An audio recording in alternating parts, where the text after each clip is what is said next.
எனக்கு ஒன்றும் மனசு ஆற மாட்டேங்குது. எதுனா, விஜய் சார பத்தி தெரியும், கூட இருந்திருக்காங்க. அந்த மாரி இருக்கிறவங்க நெறைய பேர். நான் பேர் சொல்ல விரும்பல. அவங்கலாம் அவர பத்தியோ, இல்ல அந்த கட்சிய பத்தியோ தப்பா பேசுறது எப்படி? அண்ட் இன்னும் சில பேர் இருக்காங்க. நான் விஜய் சார் ஃபேன். ஆனாலும் அவர் பண்ண தப்ப நான் சொல்லி காட்டணும்னு சொல்றாங்க. விஜய் சார் ஃபேன்னா நீ அவர் பண்றது தப்பு இல்லன்னு தெரியாதா உங்களுக்கு? அண்ட் அவர் அனுப்பிச்ச அந்த வீடியோ பார்த்துட்டு, அவர் இப்படி பேசினாரு, அப்படி பேசல. அப்ப நீங்கலாம் ஒரு ஃபேன் ஏன் சொல்லிட்டு சுத்துறீங்க? சாரி. எனக்கு புரியல. பட் கொஞ்சம் கோவம் வந்தது. பட் இப்ப பாவமா இருக்கு. நீங்கலாம் வந்து இவ்ளோ பேசினதுக்கு கண்டிப்பா ஃபீல் பண்ணுவீங்க. ஒண்ணு ஏதோ ப்ரெஷர்ல பேசுறீங்க.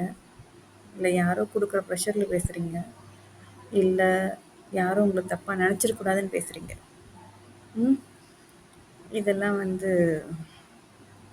எந்த அளவுக்கு நல்லதுன்னு தெரியல.